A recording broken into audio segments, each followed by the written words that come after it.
एक 17 साल का लड़का अपने बैग में जिम्मेदारियों का बोझ लेते हुए और अपने माँ बाप के एक्सपेक्टेशंस को मीट करते हुए एलपीयू में एक नई जर्नी की शुरुआत करता है।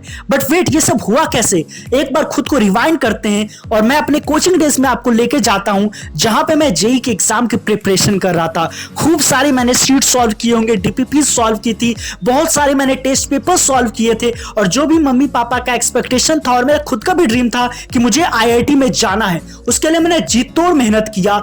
लेकिन कहीं ना कहीं ऐसा होता था, कई बार ऐसा होता था कि मैं डिसअपॉइंटेड हो जाता था, फ्रस्ट्रेटेड हो जाता था, क्योंकि जितना मैं अपना देता था उतना मुझे उसका बेस्ट मिल नहीं पाता था। कई बार ऐसा भी हुआ कि टेस्ट पेपर में मेरे कम मार्क्स आए और मैं फ्रस्ट्रेट होकर के मैंने पेपर ही फाड़ दिया हो और काफी ज्यादा डिसअपॉइंटेड रहता था। और मुझे आज भी याद है, एक मिस्टेक हुई और मैं जेई से बाहर हो गया।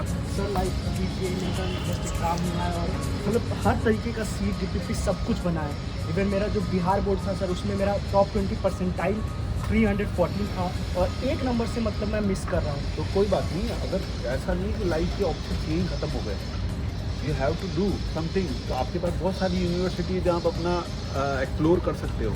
एलपीयू बहुत अच्छी है इसके सर, बट मेरा ड्रीम था लाइक आईआईटी मुझे करना था। कोई बात नहीं, समझ में नहीं आ रहा है आज की तारीख में IIT is not A option. आप अपने आप को एक्सप्लोर कर सकते हो, आप कंप्यूटर में जा सकते हो, आप किसी भी सर, मुझे कोडिंग वगैरह में इंटरेस्ट है। तो आप कोडिंग करोगे तो डेफिनेटली आप अगर कोडिंग करते हो, आपके यहाँ पे बहुत अच्छी कंपनियाँ आती है वहाँ पे एलपीयू में, आप वहाँ जाके कोडिंग सीख सकते हो और आप बेस्ट ऑप्शन वहाँ से ले सकते हो। बिकॉज सर अभी हम पेपर दे रहे तो पूरा फ्रस्ट्रेट लग रहा है, लेकिन मम्मी पापा को क्या बोलेंगे, क्योंकि बेस्ट ऑप्शन पे जाओ। कई प्राइवेट ऑर्गेनाइजेशन है जहाँ पे जो प्राइवेट यूनिवर्सिटीज़ हैं और ये सब हैं, वो सारी चीज़ें करती हैं, तो आप वहाँ जाके कोडिंग सीख सकते हो। आप कोडिंग देखिए, अल्टीमेटली लाइफ का गोल क्या है? इनकम। तो आप कहीं से भी अपने आप को बेस्ट कर सकते हो, ठीक है? तो इसलिए टेंशन मत लो, गुड बाय। जैसा कि सर से डिस्कस करने के बाद मैंने अपना लैपटॉप खोला और जितने भी प्राइवेट यूनिवर्सिटी, जितने भी अल्टरनेटिव्स मुझे दिख रहे थे उस टाइम पे, मैंने सब कुछ एक्सप्लोर करना शुरू किया। बट जैसा कि सर ने एलपीयू का एक बार नाम लिया तो मेरे अंदर क्यूरियोसिटी कहीं ना कहीं थी, तो मैंने उसको एक्सप्लोर करना बहुत सारा किया और फिर मुझे पता चला कि एलपीयू में स्कॉलरशिप्स भी मिलती है। फिर मैंने स्कॉलरशिप के लिए ट्राई किया और किस्मत इतनी अच्छी थी कि मुझे 100% स्कॉलरशिप ही मिल गया।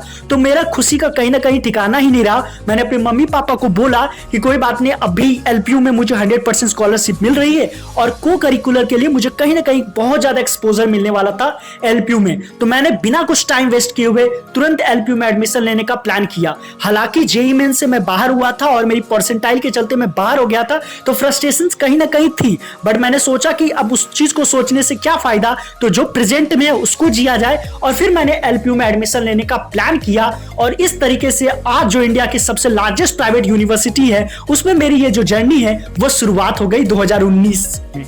सो हेलो एवरीवन, मेरा नाम है मृत्युंजय और अभी मैं एलपीयू में बीटेक सीएससी फाइनल ईयर का स्टूडेंट हूँ। तो आज 2023 आ गया है और 2019 में जब मैंने मई मंथ में एलपीयू को ज्वाइन किया था तो उस टाइम पे भी थोड़ी बहुत पब्लिक स्पीकिंग मुझे आती थी। बट अभी का अगर मेरा पब्लिक स्पीकिंग का रिकॉर्ड देखा जाए, अभी मैंने आरवी कॉलेज ऑफ इंजीनियरिंग, जो कि बैंगलोर का नंबर 1 कॉलेज है, वहाँ पे भी आकर के एक सेमिनार लेके आया है। तो कहीं ना कहीं ये जो एक्सपोजर मुझे मिला और जो 2019 से लेकर 2023 तक का जो ट्रांसफॉर्मेशन था, उसमें एलपीयू का कहीं ना कहीं बहुत बड़ा योगदान। तो एलपीयू आने के बाद जो सबसे पहला मेरा काम था, मुझे किसी से पता चला था कि डीएसडब्ल्यू करके कुछ होता है, डिवीजन ऑफ स्टूडेंट वेलफेयर, जहां पे को करिकुलर एक्टिविटीज को काफी ज्यादा प्रमोट किया जाता है। तो सबसे पहले मैंने वहीं पे जाना स्टार्ट किया। उसके बाद मैंने गेस्ट वगैरह को देखा, अमित त्रिवेदी वगैरह को देखा था, बलदेव राज मित्तल यूनिपॉलिस में परफॉर्म करते हुए, तो मुझे कहीं ना कहीं उसकी वाइब बहुत ही अलग लेवल की लगी थी। फिर मैंने शांति देवी मित्तल ऑडिटोरियम, जो हमारा सबसे बड़ा ऑडिटोरियम है, मैंने वहाँ पे काफी कुछ परफॉर्म कर रखा है। मेरी आज भी मेमोरीज बनी हुई है। मैंने एक्सपीरियंस शेयर किया था अपने फ्रेशर्स के साथ, अपने जूनियर्स के साथ, तो उसका भी वाइब कुछ अलग ही था। मैंने 15 अगस्त, 26 जनवरी को भी अपने हमेशा स्पीचेस देता था। मैं हमेशा अपने हिंदी में जो भी स्पीचेस वगैरह होता था वो हमेशा दिया ही करता था। सो गाइस, अभी मैं 34 ब्लॉक में और ये कंप्यूटर साइंस एंड इंजीनियरिंग का स्पेशलाइज्ड ब्लॉक है। तो ये वही ब्लॉक है जहाँ पे मेरी क्लासेस लगती थी और जो जहाँ तक मेरी एकेडमिक ग्रोथ की बात है, क्योंकि मेरी एकेडमिक्स भी काफ़ी अच्छी रही है। अभी तुरंत जो अभी मेरा एकेडमिक काम हुआ है उसमें मेरी 9 PCP आई है। तो कहीं ना कहीं ये जो पूरा का पूरा ब्लॉक है, जो कंप्यूटर साइंस एंड इंजीनियरिंग का ब्लॉक है, तो इस ब्लॉग को भी मैं क्रेडिट देना चाहूँगा, मेरी अकेडमिक अचीवमेंट्स में मुझे काफ़ी ज़्यादा हेल्प किया। तो एक बार हम थोड़ा सा आपको ओवरव्यू दिखा देते हैं कि कंप्यूटर साइंस इंजीनियरिंग का जो ब्लॉक है वो दिखता कैसा है।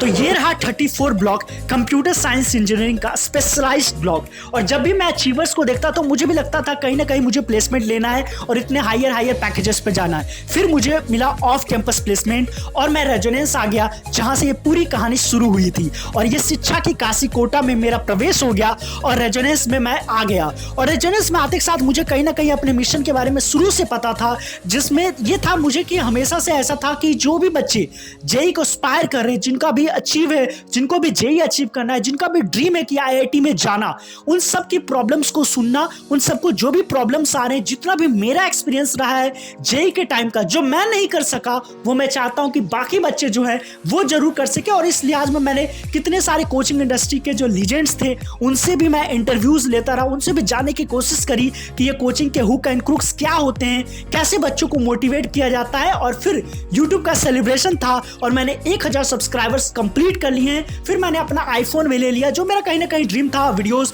वगैरह मैं बनाता था तो आईफोन वगैरह भी लेना मेरा एक सपना था जो मैंने कंप्लीट किया। और फिर मेरी एंट्री हुई आरवीसी बैंगलोर में, जहां पे मैं सेमिनार लेके आया हूं। और फिर ऐसा होता था शुरू में कि मैं बहुत ज़्यादा शर्मिला तो नहीं कह सकते, लेकिन हाँ स्ट्रेंजर्स से, गर्ल्स लोगों से या किसी से भी इंटरेक्ट करने में बहुत ज़्यादा हिचकता था। बट अब ऐसा देखा गया कि मैं पिछले 2-3 महीनों से एलपीयू आ रहा हूँ और फ्रीक्वेंटली मैं किसी भी स्ट्रेंजर से बात कर सकता हूँ, उनसे जान सकता हूँ कि क्या कैसे क्या सब कुछ चल रहा है। और भी मतलब कहीं ना कहीं नए लोगों से अब तो मैं ग्रुप्स में ही बात कर लेता हूँ, तो कहीं ना कहीं कुछ सीखने को मिलता ही है कि कॉलेज कैसा है, उनका ब्रांच कैसा है और भी कहाँ पे क्या स्कोप है। जैसे मैं एमबीए वाले बच्चों से भी मिला था तो मैंने जानने की कोशिश करी कि एमबीए में क्या स्कोप है। एग्रीकल्चर वाले बच्चों से मिलकर जानने की कोशिश किया कि उन्होंने इसे क्यों सेलेक्ट किया है। और सब कुछ जो भी चीज़ था वो मैंने किया और मैंने अब कॉलेज रिव्यू सीरीज भी स्टार्ट करी है और कनेक्शंस बनाना शुरू कर दी।